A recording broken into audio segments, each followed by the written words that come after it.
भक्ति डूबे जम्मो भगतन संगवारी पान फूल नरियर धर के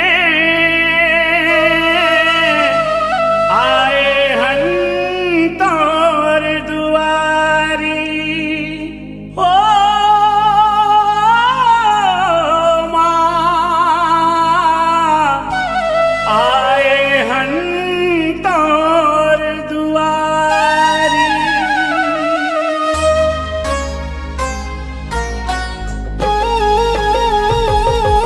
मंदिर ऊपर कलसा विराजे, मंदिर ऊपर कलसा विराजे, ज्योत जले दिन राती। तोला बंदाओ तोला सुमिराओ तोर शरण हनदाई, तोर शरण हनदाई, ओ मैया तोर शरण हनदाई। जय बबलाई, ओ मैया जय महामाई, ओ दाई जय सबलाई, ओ मैया दाई, ओ दाई।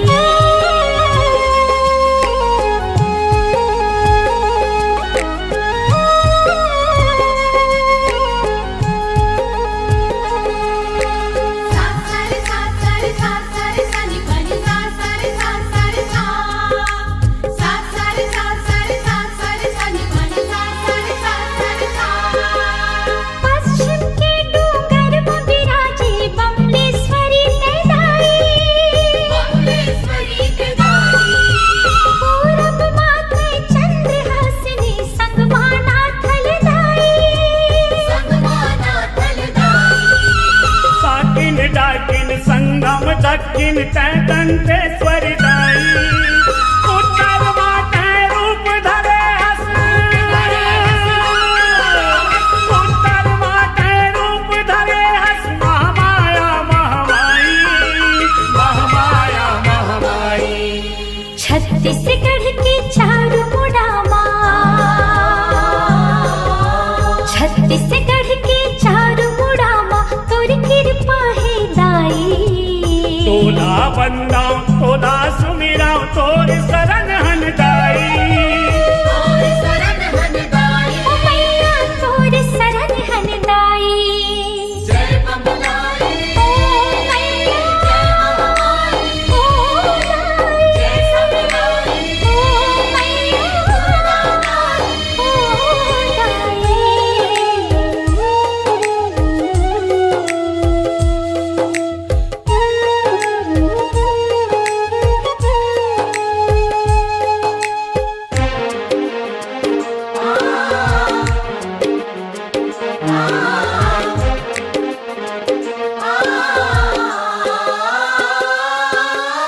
चंदन धूप कपूर सिंदूर और लाल मदार हिदाई, लाल मदार हिदाई। बखव सवारी करके आगे दर्शन दे महामाई, दर्शन दे महामाई।